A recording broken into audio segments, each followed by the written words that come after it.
Non ci è voluto molto per individuare i 4 responsabili dell'aggressione avvenuta domenica pomeriggio in via Circonvallazione a Mestre davanti alla piscina a danno di un 52enne del posto. Hanno collaborato all'identificazione i cittadini e soprattutto le telecamere della Smart Control Room che sono state messe a disposizione per l'indagine sono riusciti a identificare non solo gli aggressori ma anche il fatto come è avvenuto. La scena infatti è stata ripresa dalle telecamere di videosorveglianza del comune, permettendo agli uomini del commissariato di individuare il proprietario dell'auto, residente fuori Veneto, cui il 52enne avrebbe fatto cenno di rallentare perché è in prossimità delle strisce pedonali, scatenando la violenta reazione delle 4 persone all'interno, sembra tutte giovani, che una volta scese dal mezzo l'avrebbero colpito più volte.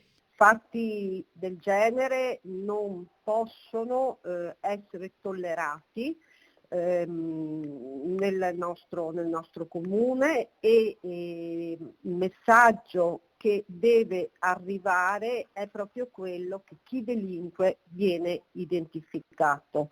Non dovrebbe volerci molto ora per arrivare a nomi e cognomi di tutti e verificare i ruoli e responsabilità di ognuno. Secondo alcuni testimoni sembra che i coinvolti fossero 4, ma dalle immagini delle telecamere risulterebbero solo 2 i picchiatori. L'indagine è ancora coperta da segreto istruttorio e per rispetto delle forze dell'ordine e della questura non possiamo dare ulteriori dettagli. Le forze dell'ordine fanno un grande lavoro, forse un po' di lavoro andrebbe fatto anche sulle leggi attuali che ci sono. Il 52enne portato all'ospedale ha avuto una prognosi di 4 giorni, il che significa che non potranno partire le indagini d'ufficio, ma servirà una querela da parte sua. I responsabili rischiano una denuncia per lesioni personali e aggressione.